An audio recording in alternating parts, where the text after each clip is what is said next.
केरल में प्रधानमंत्री नरेंद्र मोदी ने जनसभा को संबोधित करते हुए पश्चिमी एशिया के मुद्दे पर लोगों के सामने कई बातों का जिक्र किया। प्रधानमंत्री ने पश्चिम एशिया के तनाव पर अमेरिका, इजरायल और ईरान की जंग के बीच बयान देते हुए कहा कि हम सभी राष्ट्राध्यक्षों से, अलग अलग देशों के राष्ट्राध्यक्षों से संपर्क में हैं। युद्ध में फंसे भारतीयों की सुरक्षा सरकार की प्राथमिकता है। इसके साथ ही प्रधानमंत्री ने केरल में एलडीएफ और यूडीएफ पर भी जमकर निशाना साधा और कहा कि ये दोनों भ्रष्ट पार्टियां भाजपा से डरती हैं। दशकों से एलडीएफ और यूडीएफ ने बड़े घोटाले किए हैं।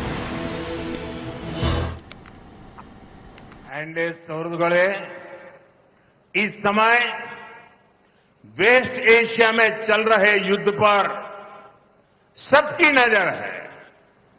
इस युद्ध का प्रभाव भारत पर कम से कम पड़े, इसके लिए हमारी सरकार लगातार काम कर रही है।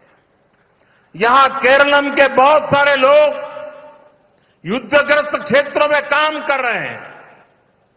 युद्ध शुरू होने के बाद से ही मैं इन देशों के सभी राष्ट्राध्यक्षों से लगातार बात कर रहा हूं, संपर्क में हूं। सारे ही देश युद्ध क्षेत्रों में फंसे भारतीयों की सुरक्षा को प्राथमिकता दे रहे हैं।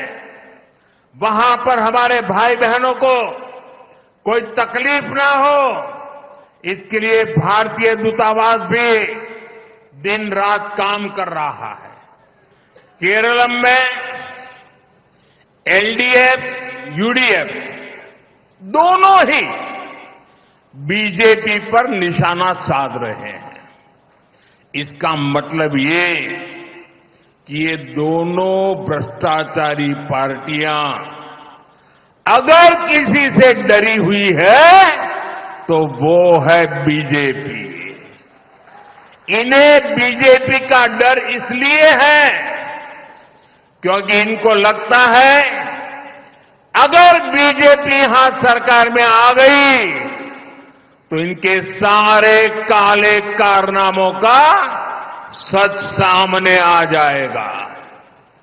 दशकों से एलडीएफ, यूडीएफ ने यहां बड़े बड़े घोटाले किए हैं, लेकिन इन दलों की सरकारें कभी भी एक दूसरे पर कार्रवाई नहीं करती। ये आपके सामने सिर्फ झूठे बयान देती है।